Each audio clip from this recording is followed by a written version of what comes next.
মৌরলা মাছ, যার লেজা মাথা কিছুই বাদ যায় না, পুরোটাই চিবিয়ে খেয়ে নেওয়া যায়। আর বেশ সুস্বাদু আর ফসফরাস বেশি থাকার জন্য হাড়ের জন্য খুবই উপকারী। যারা ছোট মাছ খেতে ভালোবাসেন তাদের জন্য সিম্পল রেসিপিটা রইল, চটজলদি বানিয়ে নিতে পারেন এমন রান্না, অথচ কম মশলায় সহজেই বানানো যায়। চলুন, এর জন্য বাজার থেকে আমি 500 মৌরলা মাছ নিয়ে এসেছিলাম, কেটে ধুয়ে নিয়েছি। ততক্ষণে কড়ায় তেল বসিয়ে দিয়েছি, বাকি মাছগুলো একটু লবণ হলুদটা মাখিয়ে রেখে দিয়েছি, এগুলো ভাজা হচ্ছে, বাকিগুলো আবার যোগ করে দিয়েছি। এইভাবে মাছগুলো ধীরে ধীরে ভেজে নেব, কম তেল বেশি তেল যেভাবে খুশি ভাজাতে পারেন, তবে কড়াটা একটু গরম হলে কিন্তু লাগবে না। তবে মৌরলা মাছ যত কম ভেজে রান্না করবেন উপকারিতা ততই বেশি। এবার ভাজা মাছগুলো ভাজা হয়ে গেছে, বাকি মাছগুলো যোগ করে দিয়েছি। আমি 3-4 বারে মাছগুলো ভেজে নিয়েছি যাতে না ভেঙে যায়, কিছু মাছ মুচমুচো করে আর কিছু মাছ হালকাভাবে ভেজে নিয়েছি। এবার সব মাছগুলো কড়াই যোগ করে দিয়েছি, কিছুটা হাফ মাছ, তার মধ্যে একটু লঙ্কা গুঁড়ো মিশিয়ে দিচ্ছি, লবণ আর হলুদ দিয়ে ভেজেছি। এইভাবে কুড়কুড়ো করে ভেজে গরম ভাতের সঙ্গে দারুণ খেতে লাগে বন্ধুরা। খাওয়ার আগে যদি এই পর্যায়টা করে নেন তাহলে আর কোনো কথা নেই, রেডি হয়ে গেল আপনার মাছ ভাজা হেলদি। এর সঙ্গে রান্নার জন্য আমি একটা বেগুন নিয়ে নিয়েছি। বেগুন দিয়ে তো মৌরলা মাছ দারুণ জমে যায় বন্ধুরা, একবার করে দেখতে পারবেন। এখন বেগুনটা কেটে নেব, বেগুনের ভেতরটা কিরাম আছে সেটাই একটুখানি দেখার বিষয়। চলুন কেটে নিই। ঝপঝপ করে বেগুনটা কাটা এপাশ ওপাশ থেকে কেটে নিন। আর রান্নার আগে কেটে একটু ভিজিয়েও রেখে দিতে পারেন, তাহলে বেগুনের কালো জলটা বেরিয়ে যায়, অনেক সময় গালটা নাও চুলকাতে পারে। যাদের অ্যালার্জি তারা একটু হালকা গরম জলে ভিজিয়ে দিতে পারেন। এবার বেগুনটা লম্বা লম্বা করে আমি পিস কেটে নেব। মৌরলা মাছের সঙ্গে এইভাবে বেগুন দিয়ে রান্না করলে আর কিছুই লাগবে না, জমে একদম ক্ষীর। গরম ভাতে মাঝে মাঝে করে ফেলতেই পারেন। আর সবথেকে কম মশলায় রান্নাটি হয়, অথচ বেশ সুস্বাদু। এইভাবে লম্বা করে বেগুনগুলো কেটে নিয়ে নিচ্ছি। নেওয়ার পরে দেখুন এতটা চওড়া এইভাবে রাখবো না, আর একটু সরু সরু করে কেটে নেব যাতে বেশ মিশে যায় মৌরলা মাছের সঙ্গে। এগুলো এবার জলে ধুয়ে পরিষ্কার করে রেডি করে নিলেই হলো। মাছ ভাজাগুলো কিন্তু আমার পুরো রেডি হয়ে গেছে বন্ধুরা, দেখুন একদম মুচমুচে গোটা মাছ। এবার প্যানের মধ্যে সর্ষের তেল যোগ করে কালো জিরে ফোড়ন দিয়ে দিয়েছি। ব্যাস বন্ধুরা, আর একটুখানি রসুন দিয়েছি। রসুনটা ব্যবহার করতেই পারেন, রসুনের হাজারো গুণ। কাঁচা লঙ্কা একটু দিয়ে নাড়িয়ে চাড়িয়ে ভাজা হয়ে গেলে 1 বাটি পেঁয়াজ যোগ করেছি, বেশ বড় সাইজের পেঁয়াজটা, আর মিহি করে কুচানো।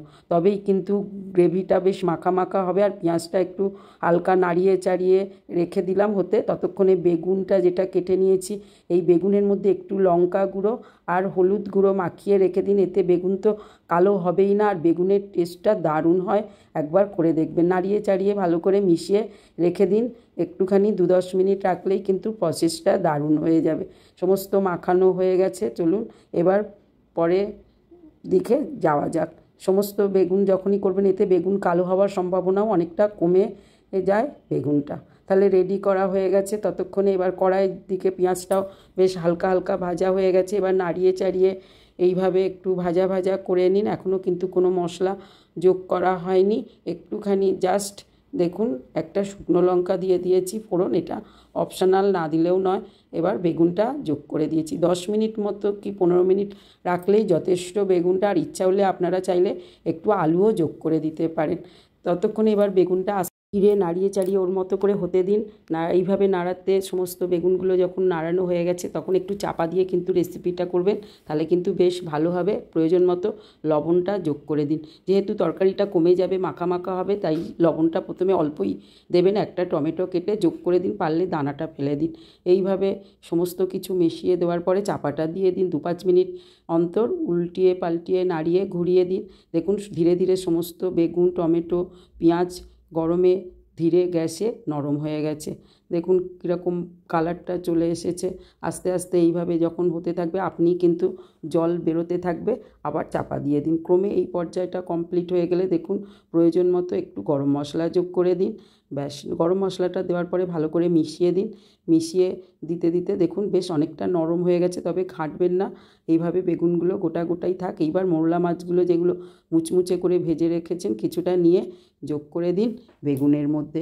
বন্ধুরা এবার আস্তে ধীরে নরম হাতে নাড়িয়ে দিন যাতে মৌরলা মাছগুলো গোটা গোটা থাকে। আর একদম ধীর প্রসেসে করুন, খুব জোর 25 থেকে 30 মিনিট রেসিপিটা করতে লাগবে। আর জল যেহেতু দেওয়া হয় না সেক্ষেত্রে বেশি টাইম তো লাগবেই না, আর বেগুন আপনি আপনি মজে রেডি হয়ে যাবে। আর মৌরলা মাছের সঙ্গে মিশে গিয়ে আর ড্রাই করে বানিয়ে নিলে দারুণ হয়।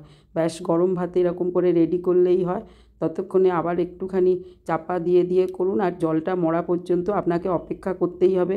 বেগুনের যে জলটা বেরিয়েছে সেই জলটাই কিন্তু মরতে যেটুখানি সময় লাগে। তাহলে আপনার প্রিয় মোরলা মাছের তরকারি, যার কোনো কাঁটাই নেই, ধরতে গেলে চিবিয়ে খেলেই পুরোটা খাওয়া হয়ে যায়, এইরকম মাছের তরকারি এরকম চটজলদি, বিশেষ করে যারা মশলা খেতে পারেন না তারা বানিয়ে নিন। তবে বড়ি থাকলে 2-4টে বড়ি ভেজে দিতে পারেন, তাহলে কিন্তু টেস্টটা আরও বেড়ে যায়। আমি বড়ি দিয়েও করি, আজকে আমি বড়ির ব্যবহারটা করে নিই। দেখুন ধীরে ধীরে মাছের কারিটা একদমই ড্রাই হয়ে গেছে, এটাও শুকিয়ে যাবে ঠান্ডা হলে।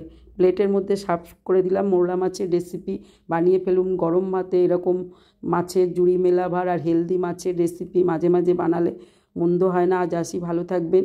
লাইক শেয়ার সাবস্ক্রাইব করে তবেই যাবেন, টুক করে চলে যাবেন না। সবাই ভালো থাকবেন, সঙ্গে থাকুন। আজ আসি।